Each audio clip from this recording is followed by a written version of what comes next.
The politician surprisingly confessed the responsibility for the accident. अब यहाँ पे देखिए सबसे पहले एक वर्ड दिख रहा होगा रिस्पॉन्सिबिलिटी। तो रिस्पॉन्सिबिलिटी होता है, कन्फेस द रिस्पॉन्सिबिलिटी नहीं होता है।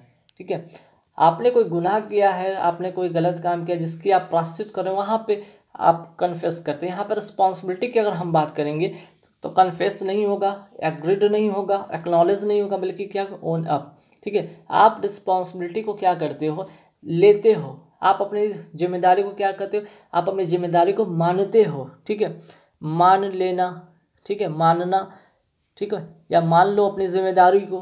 तो यहाँ पे चीज़ें हुआ है कि जो पॉलिटिशियन है अचानक से मीन्स कि आश्चर्यजनक तरीके से क्या यहाँ कह सकते हैं कि जो रिस्पॉन्सिबिलिटी हुआ लिया है उन्होंने उस एक्सीडेंट होने पर, तो यहाँ पे ये चीज़ होगा कि the politician surprisingly owned up the responsibility for the accident. ठीक है, तो रिस्पॉन्सिबिलिटी के सेंस में होगा तो यहाँ पे ओन अप इसके साथ अटैच करेंगे। ठीक है, own up the responsibility for the accident. हो सकता है कि कोई रैली निकली, रैली के वजह से आम पब्लिक का क्षतिग्रस्त हो गया, कोई वाहन वगैरह कुछ भी क्षतिग्रस्त हुआ, तो यहाँ पे पॉलिटिशियन ने उस चीज़ की जिम्मेदारी ली है कि हाँ भाई ये चीज़ जो हुआ है घटना है, अगर हमने इसको ध्यान दिया होता, इस चीज़ पर काम किया होता है, अगर हेड अथॉरिटी से हमने बात कर रखा होता तो ये अप्रिय घटना नहीं होता, या दिशा निर्देश दिया रहता है रैली को तो ये चीज़ नहीं होता। तो एक एग्जांपल के तौर पर मैंने समझाने की कोशिश किया। ठीक है, तो यहाँ पे ओन अप करेंगे। क्लियर, तो फर्स्ट क्वेश्चन में इसका जो करेक्ट आंसर हो जाएगा वो होगा सी। आगे बढ़ेंगे सवाल पे। सवाल नंबर 2 है कि he never thought so sad as when he had made a blunder.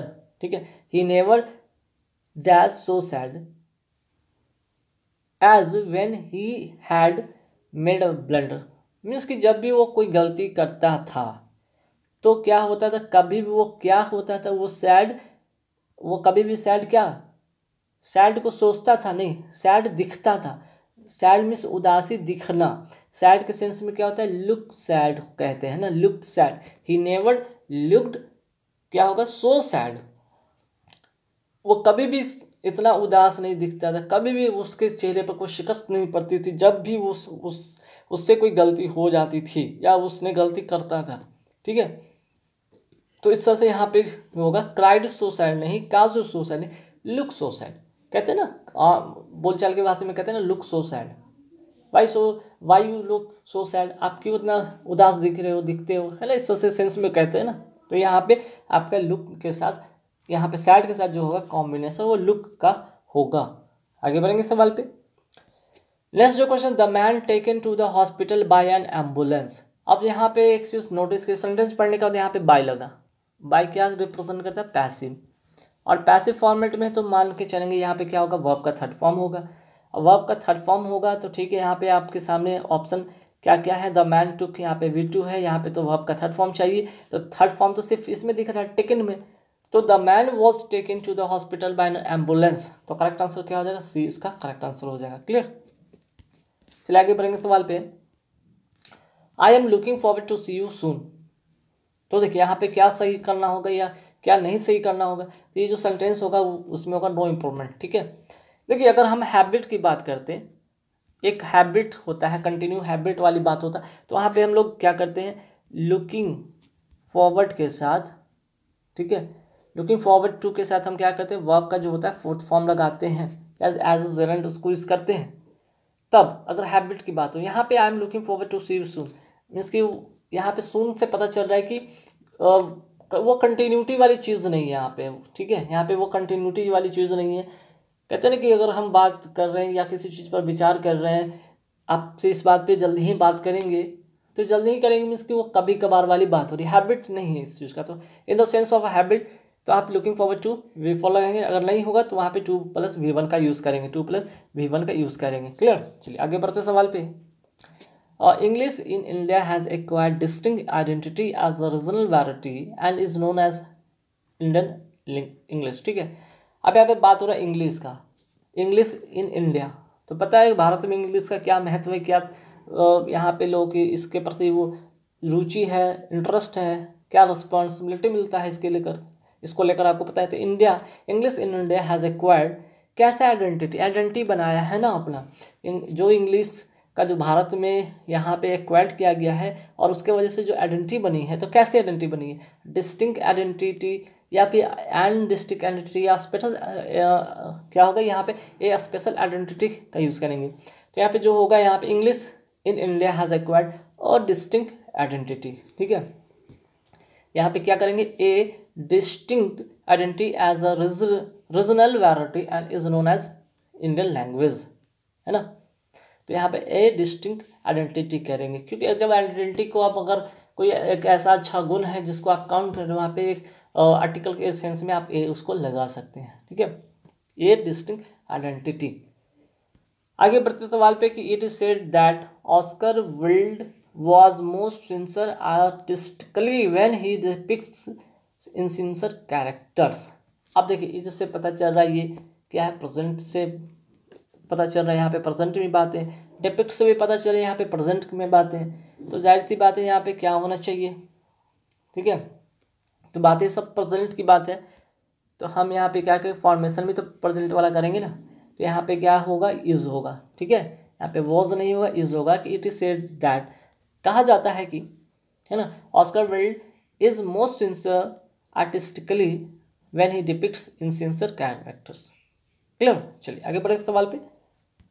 Next question है कि a person who want to go out to work should be given the possibility to do so.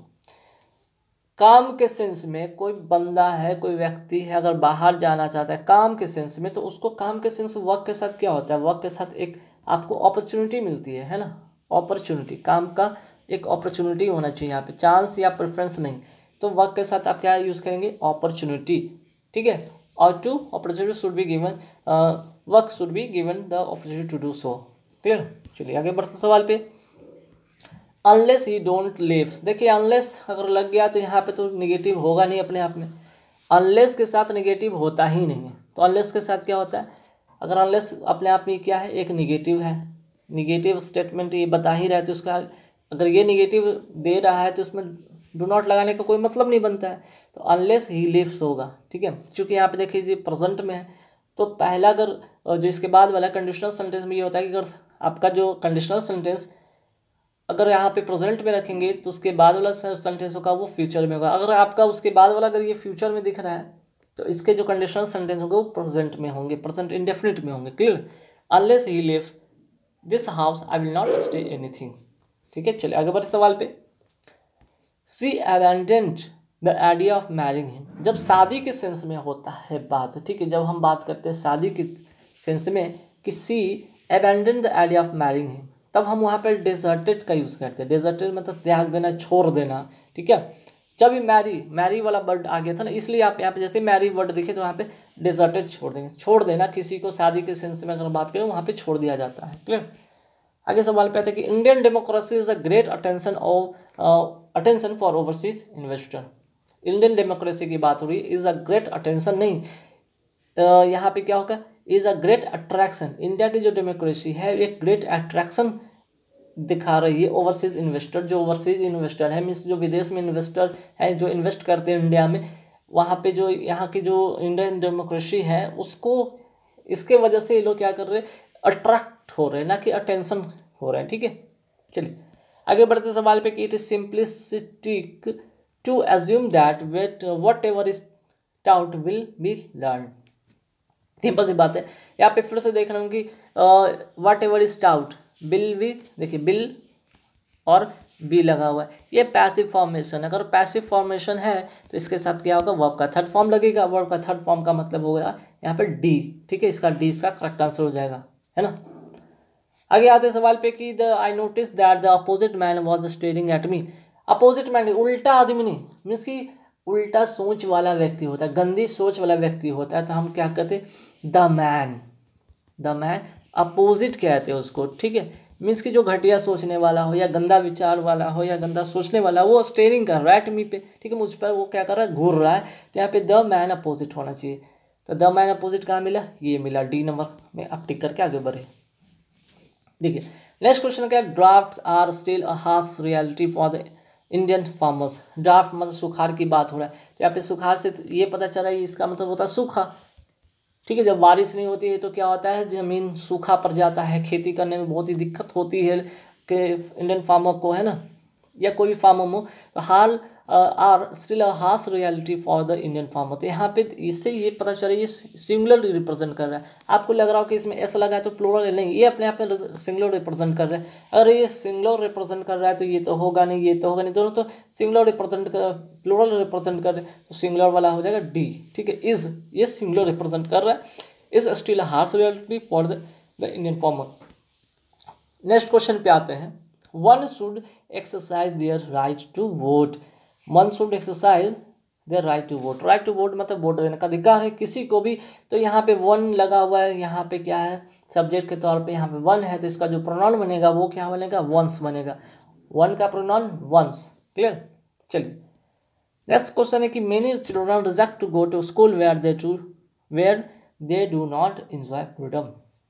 Many children reject नहीं, where many children क्या करते हैं, refuse करते हैं, इनकार करना के सेंस होता है। ठीक है, आपकी वो क्या है, ये आपका दायित्व है, आप उस दायित्व को खंडन नहीं कर सकते हैं, आप उसको रिजेक्ट नहीं करते, बल्कि आप उसको सिर्फ इनकार कर सकते हैं। लेकिन आपका मानना तो है ही, वो चीज़ आपको मानना ही है।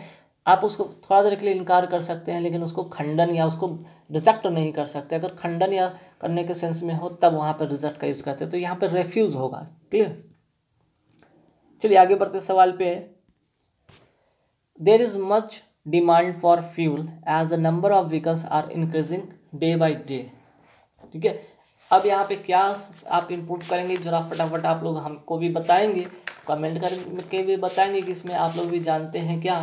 ठीक है, हालांकि मैं इसमें अभी बता दूंगा ताकि आप लोग को ज़्यादा परेशानी ना हो। ध्यान दीजिए, यहाँ पे क्वेश्चन क्या है कि यहाँ पे व्हीकल्स की बात हो रहा है, तो ध्यान रखिए एक चीज़ यहाँ पे, ये क्या है, व्हीकल्स क्या है, प्लूरल नाउन है ना, व्हीकल्स क्या है, प्लूरल नाउन है। और आर क्या है यहाँ पे, ये भी प्लूरल दिख रहा है ना, तो समझिएगा यहाँ पे द नंबर का यहाँ केस है। ठीक है, ये मामला कहाँ फंसा है, द नंबर वाला मामला फंसा है, तो इसको आपको इम्प्रूव करना होगा।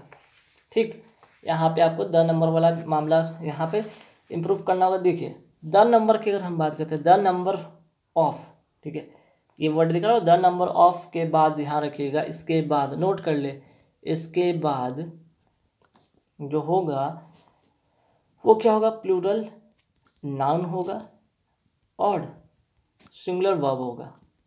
सिंगुलर वर्ब होगा, दो चीज़ होगा। द नंबर ऑफ के बाद प्लूरल नाउन होगा, तो चलिए प्लूरल नाउन तो मिल गया, करेक्ट है, लेकिन सिंगुलर वर्ब होना चाहिए, जो कि गलत है। यहाँ पे आर नहीं होगा बल्कि इज इंक्रीजिंग होना चाहिए ना, तो यहाँ पे इज इंक्रीजिंग होगा, मीन्स कि डी इसका करेक्ट आंसर होगा। क्लियर, इज इंक्रीजिंग होगा यहाँ पे। ठीक है, आर इंक्रीजिंग के जहाँ पे इज इंक्रीजिंग होगा। आगे बढ़े सवाल पे। चलिए नेक्स्ट क्वेश्चन क्या है, the memorial service conducted by the priest was heartiest. नहीं, हार्टिएस्ट मतलब होता है यहाँ पे हार्दिक, और यहाँ पे वॉज के बाद यहाँ पे प्रीस्ट वॉज क्या है, यहाँ पे हार्दिक in the sense of adjective की बात हो रही है, और एडजेक्टिव का है तो किसी नाउन को रिप्रेजेंट करेगा। तो यहाँ पे जो मेमोरियल था, जो समारोह चल रहा था प्रीस्ट के द्वारा, वो कैसा था, वो हार्दिक नहीं था। ठीक है, ठीक, यहाँ पे वो कैसा था, यहाँ पे हार्ट रेंडिंग था। ठीक है, हार्ट रेंडिंग मीन्स कि वो हृदय से, आप कह सकते कि जो चीज़ें चल रहा था वो हार्ट रेंडिंग कह सकते हैं। ठीक है, रेंडिंग मीन्स प्रतिपादन करना, दिल से वो चीज़, उसके प्रति आपका डेडिकेशन है ना, आप उसको डेडिकेट कर रहे हैं। तो the memorial service conducted by the priest was heart rending होगा, हार्टिएस्ट नहीं। क्लियर। आगे बढ़ते सवाल पे कि इंडिया वो declare the winner of cricket world cup. India से क्या लग रहा है, ये प्लूरल थोड़ी है, ये तो सिंगुलर है। अब सिंगुलर है तो यहाँ पे सिंगुलर ही तो चाहिए ना हमें। और यहाँ पे बात करें world cup, India the winner of cricket world cup, India was declared, है ना, इंडिया वॉज क्या होगा, इंडिया वॉज डिक्लेयर। ठीक, ये होगा declare the winner of the cricket world cup. ठीक है, इंडिया के साथ वॉज होगा। आगे बढ़े सवाल पे, you look tired, you look tired, yes I had been running. You look tired, आप थके हुए दिख रहे हैं, तो क्यों, क्योंकि आई हैव बिन रनिंग, है ना, I have been running, B इसका करेक्ट आंसर होगा। और लास्ट पे आते हैं, Whenever I go to a city, I live in a hotel. जब भी हम क्या शहर जाते हैं तो कहाँ रुकते हैं, होटल में। तो बात अगर कभी कभार की हो तो वहाँ पे स्टे का यूज़ करेंगे। स्टे मीन्स कभी कभी, कभी कभी। लिव का होता है कि थोड़ा लंबे समय के लिए, ठीक है, लंबे समय के की अगर बात करें तब वहाँ पे लिव का करेंगे, नहीं तो कभी कभी के लिए आप स्टे का यूज़ करेंगे। तो गाइज कैसे लगे यहाँ पे वीडियो, कमेंट करके जरूर बताना। यहाँ पे सेंटेंस के 20 क्वेश्चन थे जो कि मोस्ट इंपॉर्टेंट क्वेश्चन, सभी में कुछ ना कुछ रूल थे। मैंने आपको सभी का रूल बताया है। कुछ सेंटेंस में अगर आपको लगे कि यहाँ पे कुछ गड़बड़ है, यहाँ पे गलती चीज़ें आपने बता दी, तो आप हमें कमेंट बॉक्स में कमेंट करके आप बता सकते हैं। फिर नेक्स्ट वीडियो के लिए आप इंतजार करेंगे इस वीडियो पे, इस चैनल पे। और जो लोग नए आ रहे हैं प्लीज़ जुड़ जाइए, सब्सक्राइब कर लीजिए चैनल को। वीडियो अच्छी लगे तो जरूर यार लाइक कर देना। Thank you very much.